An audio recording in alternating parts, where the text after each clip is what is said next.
मैं पूछना चाह रही हूँ, आप हर मोर्चे पर कहते हैं बीजेपी के पास दूल्हा नहीं है, लेकिन अगर दिल्ली में आम आदमी पार्टी की सरकार बनती है तो मुख्यमंत्री कौन होगा? क्योंकि बीजेपी आरोप लगा रही है कि आप तो सशर्त जेल से बाहर आए हैं, तमाम पाबंदियां होंगी, फिर आप कैसे अपनी घोषणाओं को? फिर बीजेपी ये कह रही है, बीजेपी वो कह रही है, बीजेपी ये कह रही है, बीजेपी वो।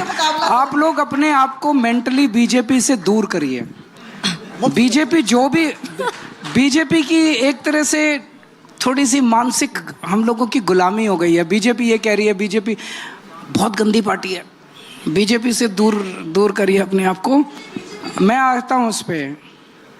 जब मैं जेल से बाहर आया, मैं तो दिल्ली का मुख्यमंत्री था, मैंने इस्तीफा नहीं दिया था। मेरे को इस्तीफा देने की ज़रूरत भी नहीं थी, मैं कंटिन्यू कर सकता था। लेकिन मेरे दिल के अंदर मेरा जनता से जो रिश्ता है ना, ये बहुत पवित्र रिश्ता है। इस रिश्ते को आप महसूस नहीं कर सकते, मैं महसूस करता हूँ।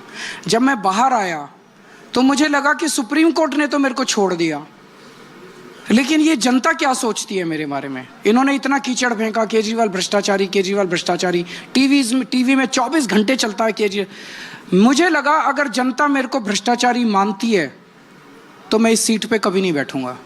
मैंने इस्तीफा दे दिया।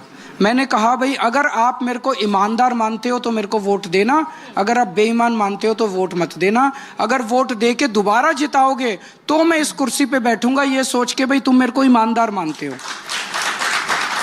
नहीं, अच्छा अरविंद जी, इसी से जुड़ा हुआ एक सवाल ये भी है कि आपने जनता की अदालत में तो खुद को सौंप दिया, भाई जनता तय करेगी केजरीवाल भ्रष्टाचारी है कि नहीं। आपने ये क्यों नहीं कहा कि अदालत जिस दिन कह देगी केजरीवाल ने भ्रष्टाचार नहीं किया, उस दिन मैं चुनाव लड़ूंगा? 15 साल लगेंगे, या तो आप फास्ट ट्रैक करा दो।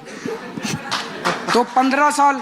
भाई सुप्रीम कोर्ट ने एक लाइन बोली थी, एक लाइन बोली थी, याद होगा आपको, जब मनीष सिसोदिया जी की बेल की सुनवाई सुप्रीम कोर्ट में चल रही थी, तो आज देश के जो चीफ जस्टिस हैं, जस्टिस संजीव खन्ना, उन्होंने कोर्ट में एक लाइन बोली थी, ये केस ना तो कोई सबूत है ना कोई गवाह है, ये केस निचली अदालत में 2 मिनट भी नहीं टिकेगा। बोला था कि नहीं बोला था?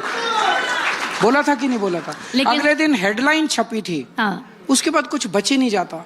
ये पूरा राजनीतिक षड्यंत्र है सर। लेकिन सुप्रीम कोर्ट ने यह भी कहा था कि अरेस्टिंग अवैध नहीं है, वैध है। सीबीआई वाली अरेस्टिंग को सुप्रीम कोर्ट ने जायज माना था। केस में दम है कि नहीं है? देखो, टेक्निकली अरेस्ट वो आपको भी कर सकते हैं, रात को अरेस्ट कर लेंगे, जब कोर्ट में जाएगा तो टेक्निकली कहेंगे अरेस्ट वैलिड है।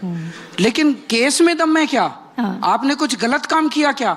उस पे जस्टिस संजीव खन्ना की टिप्पणी थी कि ये केस मेरिट्स पे 2 मिनट नहीं टिकेगा।